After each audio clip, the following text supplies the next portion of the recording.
Hello मेरे पर बच्चों, क्या हाल चाल। बढ़िया सब। उम्मीद है आप सभी अच्छे होंगे और आपकी तैयारी भी एकदम लाजवाब तरीके से चल रही होगी।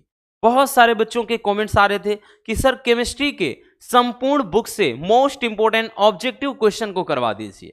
तो अपने प्यारे रसगुल्लों के कहने पर आज के इस वीडियो में हम संपूर्ण किताब के महत्वपूर्ण बहुविकल्पी प्रश्नों का निपटारा करने वाले हैं, इसलिए वीडियो बहुत ही ज्यादा शानदार होने वाली है। और आपको लास्ट में कमेंट भी करना है भैया कि आपके कितने क्वेश्चन सही होते हैं, क्योंकि इससे आपका आईक्यू लेवल आप खुद जान जाओगे कि भैया हमारी तैयारी कितनी है। क्योंकि इस टाइम भाई आपको सिर्फ यही करना है, ज्यादा से ज्यादा प्रैक्टिस पर ध्यान देना है। इससे आपका आईक्यू लेवल बूस्ट होगा और तैयारी बेहतर होगी। तो इस बात का ध्यान देना, आपको कमेंट्स जरूर कर देना है लास्ट में कि आपके कितने क्वेश्चन सही होते हैं। तो चलिए देख लेते हैं केमिस्ट्री के। भैया यहाँ पे फिजिक्स लिख उठा है गलती से, बट ध्यान देना बच्चों। आज हम जो देखेंगे केमिस्ट्री का देखेंगे, ठीक है ना, याद रखना। मिसप्रिंट हो गया है भैया, केमिस्ट्री का होगा, ठीक।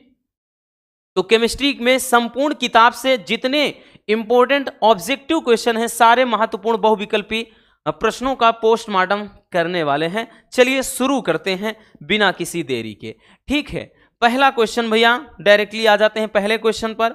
आपको क्वेश्चन को ध्यान से देखना है। वैसे सारे क्वेश्चन तो करवा भी चुके हैं भाई, क्योंकि हम टॉपिक वाइज चैप्टर फिनिश कर चुके हैं। वन शॉट भी लगभग चल ही रहा है, 2-3 चैप्टर बचा है और 3-4, ठीक। तो दूध में शर्करा होती है, कौन सी शर्करा? ये वेरी वेरी इंपॉर्टेंट क्वेश्चन है, एकदम लास्ट वाले चैप्टर से है, बट बहुत ही ज्यादा इंपॉर्टेंट है कि दूध में शर्करा होती है, तो दूध में कौन सी शर्करा होती है ये आपको बताना है।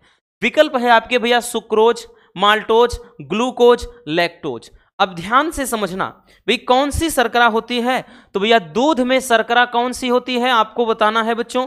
चलिए पहले हम जान लेते हैं, सब में बता देते हैं, केवल दूध का ही नहीं, ताकि इसको बदलकर कोई और पूछ ले तब भी आप निपटा सको। भाई हम जरूरी नहीं कि जो चीज़ है केवल हम वही बताते हैं। हमेशा बोलते हैं भैया कि रटाना हमारी फितरत में नहीं, सारे टॉपिक को एक एक निपटाएंगे। तो सुक्रोज बात कर लें, इसको केन शुगर कहते हैं भैया, गन्ने की शर्करा। क्या कहते हैं? तो गन्ने की शर्करा कहते हैं इसको, ठीक। माल्टोज ये भी एक मीठी शर्करा होती है, ये जनरली क्या है, शहद में पाई जाती है, ठीक है। शहद की शर्करा हम यूं कह सकते हैं इसको, शहद में ये प्रमुख रूप से पाई जाती है। ग्लूकोज क्या है, इसको भैया ये अंगूर की शर्करा कहते हैं, क्योंकि अंगूर में सबसे ज्यादा ग्लूकोज पाया जाता है, तो अंगूर की शर्करा कहते हैं बबुआ। अब उसके बाद ये लैक्टोज क्या है, तो इसी को मिल्क शुगर कहते हैं, यानी दूध की शर्करा कहते हैं, क्योंकि इसमें क्या है, लैक्टिक एसिड होता है और इसी में लैक्टोबैसिलस जीवाणु होता है। तो भैया इसका जो चौथा विकल्प हो जाएगा वो क्या है, एकदम सही है, ठीक है। तो दूध की शर्करा कौन है, लैक्टोज है। आई बात समझ में? तो भैया केन शुगर गन्ने की पूछ ले तो सुक्रोज यानी शर्करा जो चीनी होती है, ठीक। ये शहद की माल्टोज, अंगूर की ग्लूकोज, बट दूध की यानी मिल्क शुगर कौन है, तो मिल्क शुगर आपकी है लैक्टोज, ठीक है। समझ में आया? चलिए बच्चों आगे चलते हैं भैया। अगला क्वेश्चन देखिए क्या कह रहा है। अगला क्वेश्चन कह रहा है कि आरएनए में उपस्थित क्षारक कौन है। तो आरएनए में कौन सा क्षार पाया जाता है, विकल्प आपके सामने है। यह भी काफी इंपॉर्टेंट क्वेश्चन है बच्चों, हर साल किसी न किसी सेट में जरूर आता है कि आरएनए में उपस्थित क्षार। आपका विकल्प है एडेनिन, ग्वानिन, साइटोसिन, थायमिन। दूसरा है ग्वानिन, साइटोसिन, थायमिन, यूरेसिल। तीसरा है साइटोसिन, थायमिन, एडेनिन, यूरेसिल, या फिर कह रहा है कि एडेनिन, ग्वानिन, साइटोसिन, यूरेसिल। तो बताना है कि कौन सा विकल्प सही है। देखिए बच्चों, डीएनए आरएनए अगर हम बात कर ले भैया, तो डीएनए और आरएनए में दोनों में अगर हम बात करें बबुआ, तो इसमें क्या होता है, इसमें होता है एडेनिन, ग्वानिन, साइटोसिन, थायमिन।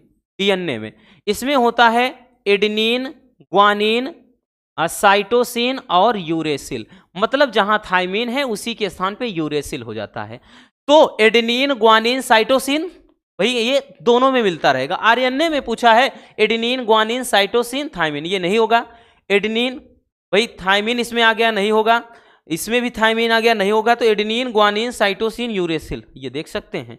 तो आपका जो विकल्प हो जाएगा वो कौन सा, चौथा विकल्प इसका सही उत्तर हो जाएगा, ठीक है भैया। तो आरएनए में कौन सा क्षारक रसगुल्लों, तो एडेनिन, ग्वानिन, साइटोसिन और यूरेसिल। ठीक है, चलिए मजे में सीखते चलते हैं भाई, क्योंकि इस टाइम ज्यादा से ज्यादा बोल दिया ना बबुआ, प्रैक्टिस पर ध्यान देना भैया। More and more practice then you can do everything. आप कुछ भी कर सकते हो, बस प्रैक्टिस की जरूरत है। सबसे मीठी शर्करा या मीठा शर्करा, यहाँ पे मीठी होगी, सबसे मीठी शर्करा कौन सी है आपको बताना है। ये भी बहुत ही प्यारा सा क्वेश्चन है, वेरी वेरी इंपॉर्टेंट क्वेश्चन है।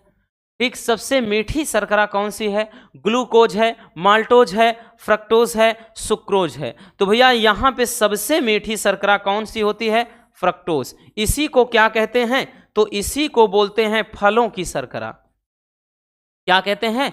फलों की शर्करा। क्योंकि फलों में सबसे जो मीठे फल होते हैं प्रमुख रूप से, उनमें क्या पाया जाता है? फ्रक्टोज। तो फ्रक्टोज को सबसे मीठी शर्करा का दर्जा दिया गया है। ठीक है ना, चलिए आगे चलते हैं भैया।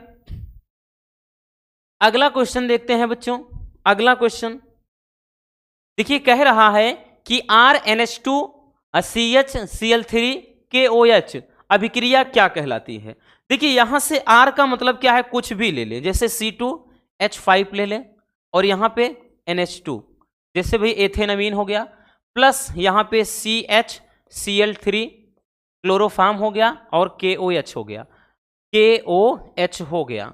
तो कह रहा है कि इससे बनेगा क्या? तो NH2 है, एमीन वाला है, तो इसमें क्या बन जाता है? तो यहां पर बन जाएगा C2, भाई C2H5 यहां पे NC। ठीक, एथिल आइसोसाइनाइड बनता है, बाद उसके अलावा KCl बन जाता है, उसके अलावा आपका H2O है ना, इसको फिर संतुलित भी करते हैं, KCl होता है, H2O होता है। तो अगर देख ले तो एमीन है, तो भैया एमीन वाला है, तो ये कार्बिल एमीन रिएक्शन है, तो आपका विकल्प है कि गाटरमान कोख अभिक्रिया, कार्बिल एमीन अभिक्रिया, हाफमान ब्रोमेमाइड स्मिथ अभिक्रिया। तो बबुआ कौन सी अभिक्रिया है? कार्बिल एमीन अभिक्रिया है।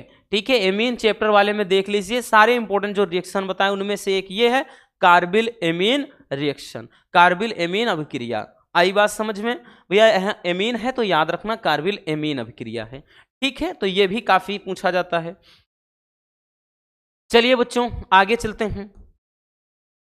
आगे क्या है भैया, ध्यान से देखिए, कह रहा है कैनिजारो अभिक्रिया द्वारा फॉर्मेल्डिहाइड बनाता है। ये भी मोस्ट इंपोर्टेंट क्वेश्चन है, ये भी पूछा गया है।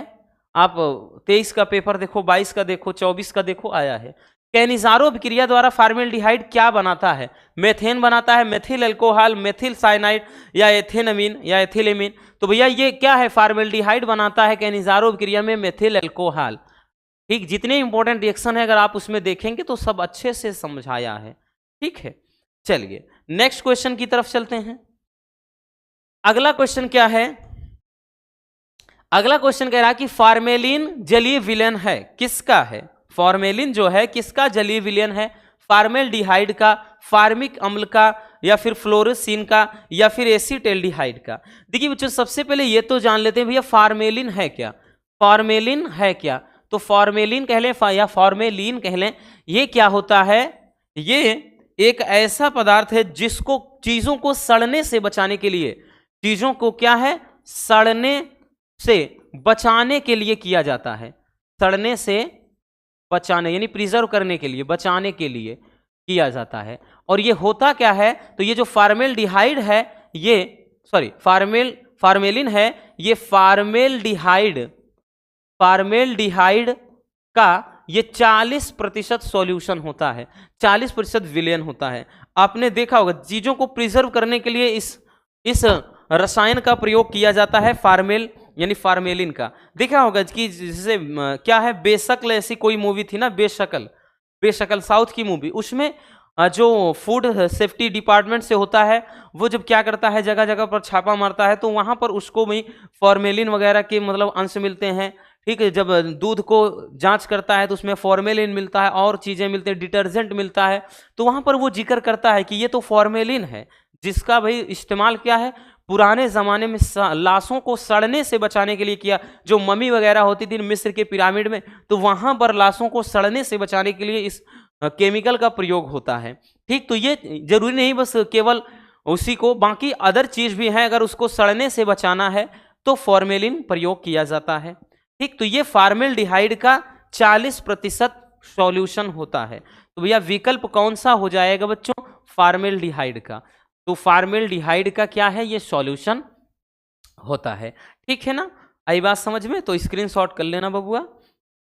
वैसे जरूरत नहीं है इनकी स्क्रीनशॉट की, क्योंकि भाई ये तो क्या है, एकदम दमदार वाले टॉपिक हैं। बस देखते चलो मजे में, बस सीखते चलो, बस यही है। ईथर होते हैं, ईथर क्या होते हैं? ये भी प्यारा सा क्वेश्चन है।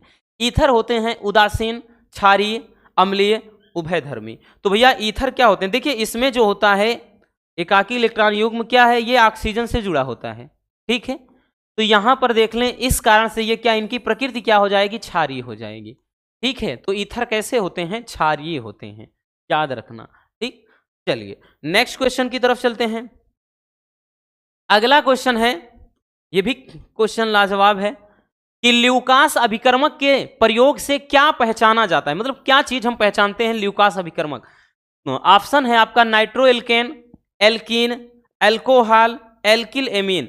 तो भैया ल्यूकास अभिकर्मक अगर याद करो बताया है प्राथमिक, द्वितीयक, तृतीयक एल्कोहल की पहचान होती है। तो ल्यूकास अभिकर्मक के द्वारा किसकी पहचान करते हैं? तो एल्कोहल की पहचान करते हैं। बबुआ ऑप्शन नंबर 3 क्या हो जाएगा? सही हो जाएगा। ठीक है, याद रखना। तो एल्कोहल की पहचान की जाती है ल्यूकास अभिकर्मक के द्वारा। ठीक है, चलिए नेक्स्ट क्वेश्चन पर चलते हैं बच्चों।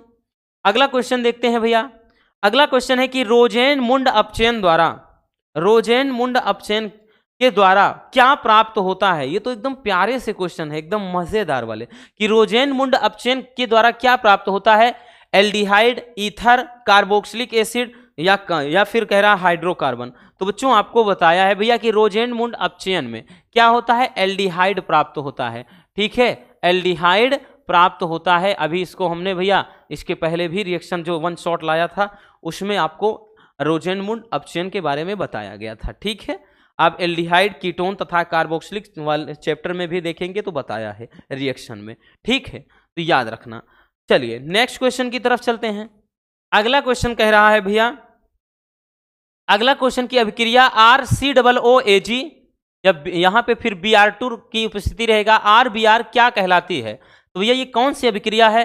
हुंसडीकर अभिक्रिया, स्मिट अभिक्रिया, या फिर है मतलब हेल पोलार्ड जेलिंस्की अभिक्रिया, या फिर कह रहा है कि टिश्चेंको अभिक्रिया। तो इसमें कौन सी अभिक्रिया है?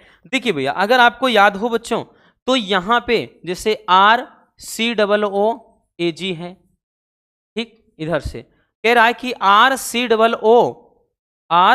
एक मिनट बबुआ, RCOOAG, ठीक, साथ में क्या है? तो साथ में कह रहा है कि भाई Br2 है, Br2 है। ठीक, तो यहां पे ये फिर करके RBr बन गया है, RBr।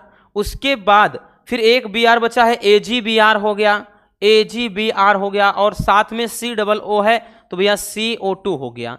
तो ये रिएक्शन क्या कहलाती है? अगर आपको पता हो, इसके पहले भैया हेलो एल्केन और हेलो एरीन वाले चैप्टर भी बताए हैं, सिल्वर एसीटेट या सिल्वर बेंजोएट का रिएक्शन बताया था, और कौन सी अभिक्रिया इसको बताया था भैया? तो ये कौन सी अभिक्रिया हो जाती है? हुंसडीकर अभिक्रिया होती है भैया। कौन सी अभिक्रिया रसगुल्लों? हुंसडीकर अभिक्रिया। ठीक है, तो ये अभिक्रिया यहां से आपकी रिएक्शन भी तैयार हो जा रही है। ठीक, याद रखना। ठीक है ना, चलिए नेक्स्ट चलते हैं आगे क्वेश्चन पर। अगला क्वेश्चन क्या है भैया? अगला क्वेश्चन देखिए बोल रहा है एल्किल हाइलाइड का सामान्य सूत्र होता है। एल्किल हाइलाइड या हेलो एल्केन का कह रहा है क्या सूत्र होता है? CnH2nX5 या CnH2n+1X या फिर CnH2n या फिर CnHn। तो भैया ये क्या हो जाएगा? सही विकल्प हो जाएगा दूसरा, CnH2n+1 और उसके बाद X। जैसे यहाँ पे कोई भी करके जैसे 2 देख लें तो C2 भाई H यहाँ पे 2 दूना 4 1 5, और X की जगह जैसे एक हेलोजन तत्व ले ले तो C2H5Cl, नाम क्या हो गया? Ethyl chloride. ठीक है, एथिल क्लोराइड। तो ये हो गया आपका क्या? हेलो एल्केन ही तो है। तो भैया क्या हो जाएगा? ये वाला फार्मूला हो जाएगा। ठीक है, चलिए आगे चलते हैं। अगला क्वेश्चन क्या है भैया? ध्यान से देखिएगा अगला क्वेश्चन बबुआ। अगला क्वेश्चन कह रहा है कि CONH3 5 ये है Cl और Cl2 में CO की ऑक्सीडेशन नंबर क्या होगी? CO यानी क्या है, CO या कोबाल्ट की ऑक्सीकरण संख्या क्या होगी। विकल्प है आपके +1, +2, +3, +4। तो चलिए इसको निकालते हैं, तभी तो पता चलेगा भाई, ऐसे थोड़ी ना पता चलेगा। देखिए क्या कह रहा है कि CO है और यहाँ पे NH3 है और यहाँ पे ये 5 है Cl और Cl2। जब निकालेंगे भैया, जिसको निकालना चाहते हैं उसको x मानते हैं, 5 आगे लाएंगे। उसके बाद भाई ये अमोनिया है, उदासीन लिगेंड है, इसका ऑक्सीडेशन नंबर 0 हो जाता है, Cl का -1 होगा और प्लस का ये 2 आगे आया, Cl का -1 और बराबर 0, क्योंकि यहाँ पे कोई चार्ज होता तो बराबर चार्ज रख देते। x ये तो 0 हो गया और माइनस यहाँ पे 1 है, ये प्लस माइनस -2 है बराबर 0। तो x -3 बराबर 0, या यूं कह लें x बराबर +3। तो भैया x बराबर +3 आया है, किसका, कोबाल्ट का ऑक्सीडेशन नंबर। तो कौन सा विकल्प हो जाएगा, option 3। Option 3 is the correct answer, यानी +3 क्या हो जाएगा, इसकी ऑक्सीकरण अवस्था हो जाएगी। आई बात समझ में। चलिए आसान है ना भैया। चलिए आगे चलते हैं, आगे देखते हैं बच्चों। अगला क्वेश्चन क्या कह रहा है कि KMnO4 में Mn की ऑक्सीकरण संख्या क्या है। अब तो आराम से आप निकाल सकते हो भाई। अब की बार क्या दे दिया है कि KMnO4, ठीक, इसमें Mn यानी मैग्नीज की, KMnO4 लाल दवा का सूत्र है, Mn की निकालना है। तो भैया यहाँ पे पोटेशियम का +1 होता है, प्लस Mn का x मानो, 4 आगे लाया, ऑक्सीजन का -2 होता है बराबर का 0। ठीक है, कितना होता है बराबर का ये 0, भैया ऑक्सीजन का -2 होता है, याद रखना। तो यहाँ पे कितना हो गया, ये 1 + x -8 बराबर 0। तो भैया x माइनस कितना, तो यहाँ पे 7 बराबर 0, या फिर यह कह सकते हैं x बराबर +7। तो प्लस की 7 किसकी, Mn की ऑक्सीडेशन नंबर आ गई। ठीक है, तो भैया विकल्प क्या है, 0 है, +2 है, +4 है, +7। तो यही विकल्प क्या हो जाएगा, सही हो जाएगा, +7। ठीक है ना, प्लस का क्या हो जाएगा भैया, 7 हो जाएगा। ठीक है, चलिए तो इस तरह से निकालते हैं। अगर एक स्क्रीनशॉट करना हो कर लीजिए।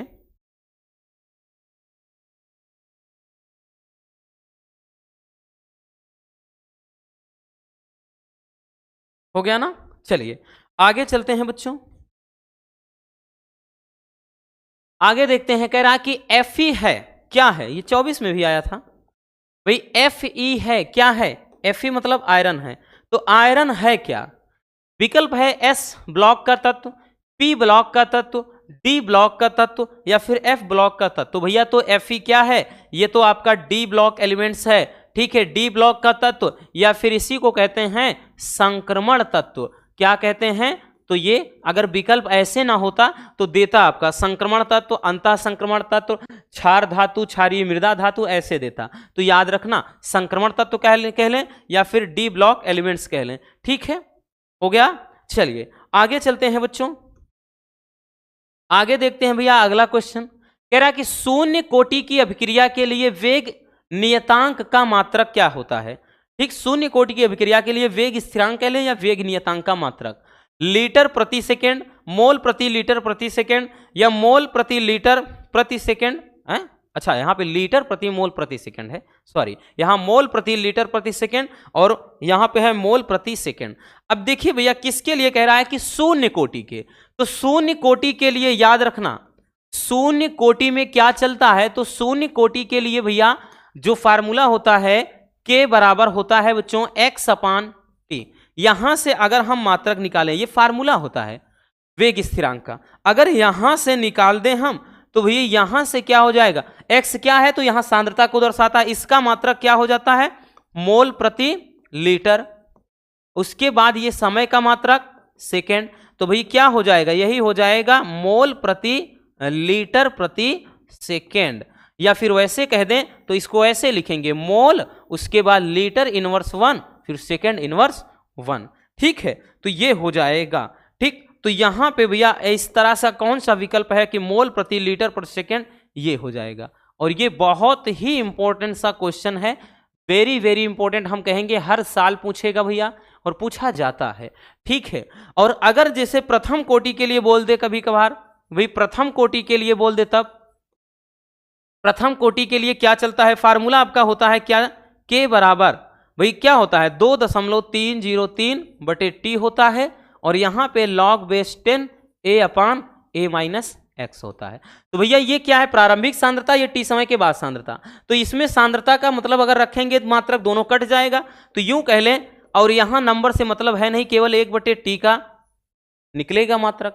तो भी यहां पे इसका जो मात्रक हो जाएगा वो क्या हो जाएगा, यहां पे अगर मात्रक ध्यान दें तो भैया 1 समय का मात्रक सेकेंड, तो इसको प्रति सेकेंड या सेकेंड इनवर्स 1 कहते हैं। तो अगर प्रथम कोटि की अभिक्रिया पूछता तो सेकेंड इनवर्स 1 या प्रति सेकेंड या प्रति मिनट मात्रक हो जाता। अगर शून्य कोटि के लिए पूछेगा तो मोल प्रति लीटर प्रति सेकेंड होगा। ठीक है, तो भैया दोनों याद रखना, शून्य कोटि का भी और प्रथम कोटि का भी। ठीक, आई बात समझ में? चलिए आगे चलते हैं, आगे चलते हैं भैया, आगे देखते हैं। आगे क्या कह रहा है, एक शून्य कोटि की अभिक्रिया A प्लस बी से ये C के लिए वेग दर क्या है। भाई शून्य कोटि की बात कर रहा है, तो शून्य कोटि की अभिक्रिया, यहां पे एक रिएक्शन दिया है A प्लस बी एरो करके C के लिए, इसके लिए कह रहा है कि अभिक्रिया का दर समीकरण क्या होगा। विकल्प है दर बराबर के, यहां A की सांद्रता 0, B की सांद्रता, इसमें दर बराबर यहां K करके A की सांद्रता 1 और B की सांद्रता की घात 0 है। इसमें क्या है, A की 0 है, B की 1 है, या फिर इनमें से कोई नहीं। अब देखिए शून्य कोटि की अभिक्रिया के लिए भैया अगर देखें तो अभिक्रिया की दर R बराबर, भाई फार्मूला क्या होता है, यहां वेग स्थिरांक, और यहां पे अभिकारक की सांद्रता, भाई कोष्टक लग गया, सांद्रता हो गया, शून्य कोटि की है इसमें भी शून्य, फिर B की सांद्रता हो गया, भाई इसका भी क्या हो जाएगा, शून्य। तो ये हो जाएगा अभिक्रिया की, भाई मतलब अभिक्रिया का दर समीकरण। ठीक है, किसके, शून्य कोटि के लिए। तो ऐसा विकल्प आपका कौन सा दिख रहा है, दर बराबर के A की घात 0 B की घात 0। तो भैया पहला वाला विकल्प ही आपको ऐसा दिखाई पड़ रहा है। ठीक है, तो first option is the correct answer. ठीक है, आई बात समझ में? तो इसमें कंफ्यूज मत होना, भाई शून्य कोटि की अभिक्रिया में ये शून्य ही रहेगा। चलिए नेक्स्ट चलते हैं अगले क्वेश्चन की तरफ भैया, अगले क्वेश्चन की तरफ चलते हैं हम। एक मिनट, इसको तो आया ही नहीं। अगला क्वेश्चन देखिए क्या है, अगला क्वेश्चन कह रहा है कि मानक हाइड्रोजन इलेक्ट्रोड का इलेक्ट्रोड विभव कितना होता है। भाई ये भी क्वेश्चन बता चुके हैं और 24 में आया भी है। ठीक, 0.34 वोल्ट या माइनस का 0.76 वोल्ट या 0.2 वोल्ट या फिर 0.0 वोल्ट। तो भैया मानक हाइड्रोजन का इलेक्ट्रोड यानी विभव पूछ रहा है तो 0 होता है। ठीक है, कितना होता है, 0, याद रखना। ठीक है, आपने सक्रियता श्रेणी पढ़ा है। ठीक, चलिए आगे क्वेश्चन पर चलते हैं भाई, अगला क्वेश्चन देखते हैं। अगला क्वेश्चन कह रहा है कि किसी भी गैल्वेनिक सेल में लवण सेतु हटा देने पर बोल रहा है कि सेल का वोल्टेज क्या होगा। यह भी 24 में आया हुआ क्वेश्चन है कि कह रहा गैल्वेनिक सेल में लवण सेतु यानी लवण ब्रिज, साल्ट ब्रिज हम हटा लें तो क्या हो जाएगा। विकल्प है अचानक शून्य हो जाएगा वोल्टेज, दूसरा है धीरे धीरे घटता है, तीसरा है तीव्र गति से बढ़ता है, या फिर अपरिवर्तित रहता है। तो भैया अगर हटा लेते हैं तो उसका जो वोल्टेज है वो तुरंत ही गिर जाएगा, यानी अचानक से शून्य हो जाएगा। पहला विकल्प क्या होगा, सही होगा। और ये भी बता दिया ना 24 में आया हुआ क्वेश्चन है। ठीक है, आया हुआ क्वेश्चन है। चलिए नेक्स्ट क्वेश्चन पर चलते हैं। अगला क्वेश्चन है भैया, अगला क्वेश्चन क्या कह रहा है, अगला क्वेश्चन बोल रहा है कि तनुता बढ़ाने पर विशिष्ट चालकता, तनुता बढ़ाने पर विशिष्ट चालकता पर क्या प्रभाव पड़ेगा। पहला विकल्प है विशिष्ट चालकता बढ़ जाएगी, बिल्कुल गलत है। दूसरा है घटती है, तीसरा है स्थिर रहती है, चौथा इनमें से कोई नहीं। तो तनुता बढ़ाएंगे तो विशिष्ट चालकता घटती है। ठीक है, यानी option second is the correct answer. ये सारे विकल्प तो भाई हम ऑलरेडी एक बार और करवा चुके हैं। ठीक, ये सारे क्वेश्चन। नेक्स्ट देखते हैं बच्चों, अगला देखते हैं भैया। अगला कह रहा है कि 4 तत्व A, B, C तथा D के मानक अपचयन विभव क्रमशः माइनस का 2.9 है और उसके बाद प्लस का 1.50, माइनस का 0.74 तथा 0.43 वोल्ट है। इनमें से सर्वाधिक प्रबल अपचायक कौन सा होगा। देखिए भैया A का कितना है, तो माइनस का 0.90, B का कितना है तो ये प्लस का 1.50। ठीक है, उसके बाद C का क्या है, C का क्या है भैया तो माइनस का 0.74 है, और उसके बाद डी का क्या है, तो ये प्लस का 0.43 है। ठीक, अब कह रहा है कि सबसे इसमें सर्वाधिक प्रबल अपचायक, तो यह सर्वाधिक प्रबल अपचायक वही होगा जिसका मान सर्वाधिक यहां पे छोटा होगा। ठीक है, तो माइनस में सबसे ज्यादा, भले नंबर में बड़ा है लेकिन माइनस में यही छोटा है, तो कहने का मतलब ए वाला, भाई ए वाला सबसे बड़ा है, याद रखना। ठीक है, ए वाला सबसे बड़ा है। फिर उसके बाद अगर हम देख लें तो ऐसे धीरे धीरे, तो यूं कहना हमको ए इसके बारे में पूछ रहा है, बस इसका क्रम नहीं पूछ रहा है, केवल ये पूछ रहा है सबसे प्रबल अपचायक। तो ए बी सी डी है, तो भैया ए ही होगा। कौन सा, ए हो जाएगा पहला वाला विकल्प। ठीक है, याद रखना। चलिए आगे चलते हैं भैया।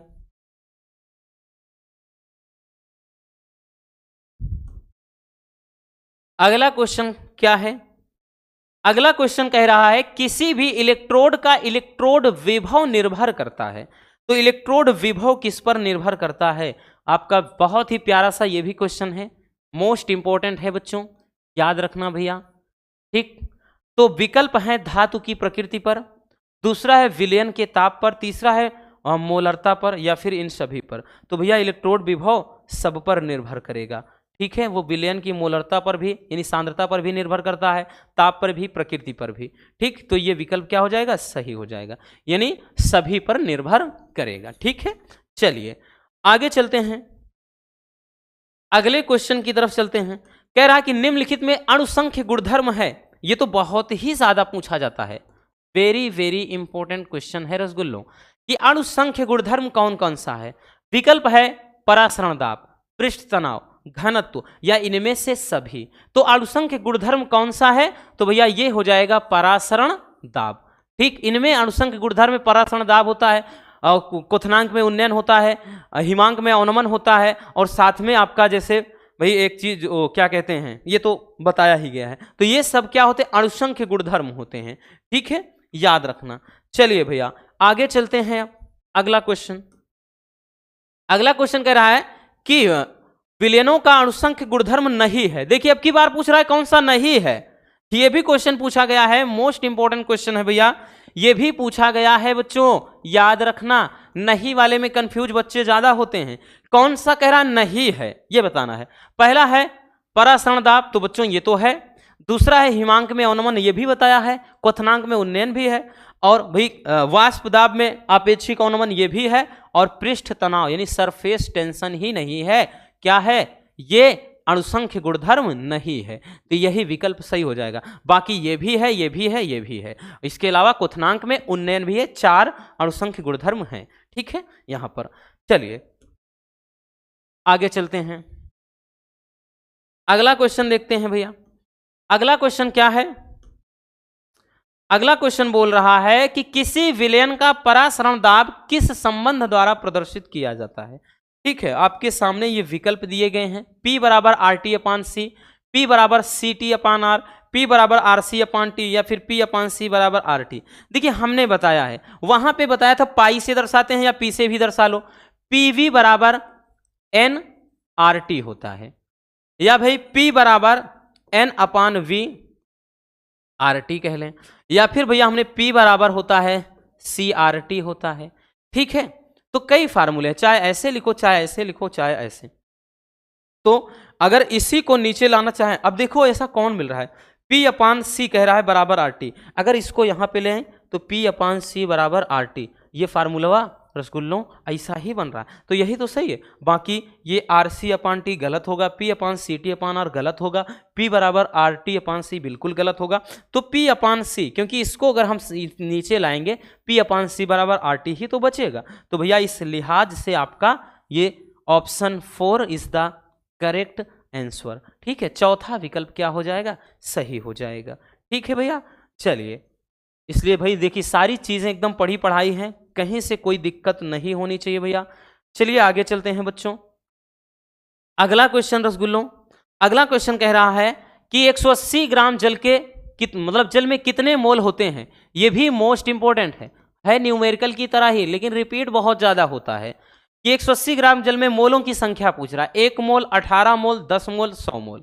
तो देखिए मोलों की संख्या पूछ रहा है, भाई मोलों की संख्या n बराबर क्या होता है, भार बटे अणुभार, ये होता है फार्मूला। भार बटे अणुभार, तो मोलों की संख्या n बराबर, भार कितना है 180 ग्राम जल है तो 180 ग्राम हो गया। अणुभार कितना है, तो भाई जल का अणुभार निकाल लेते हैं ना। इसका अणुभार कैसे निकालेंगे, 2 आगे आएगा, हाइड्रोजन का परमाणु भार 1, ऑक्सीजन का 16, तो 2 एकम 2 और 16 18, तो 18 अणुभार हो जाएगा। कट गया ना, तो n यानी कितना आ गया 10 मोल, यानी मोलों की संख्या कितनी भाई 10 मोल आ जाएगा। तो 10 मोल कौन सा है भैया, ये तीसरा वाला है 10 मोल। क्या है बच्चों 10 मोल, तो यही विकल्प क्या हो जाएगा, सही हो जाएगा। तो इस तरह से भैया हमने क्या है केमिस्ट्री के जितने मतलब रिपीटेड क्वेश्चन है उन सबको आज निपटा दिया। उम्मीद है आपको ये वीडियो काफी ज्यादा पसंद आई होगी। अब आपको कमेंट करना है कि आपके कितने क्वेश्चन सही हुए। मिलते हैं किसी और ऐसे शानदार टॉपिक के साथ। अगर वीडियो पसंद आई हो तो प्यार से लाइक जरूर कर देना, और नए हैं तो चैनल को सब्सक्राइब जरूर कर लीजिए। Love you, bye bye, take care. और हाँ, एक प्यारा सा कमेंट बॉक्स में छोड़ दीजिए।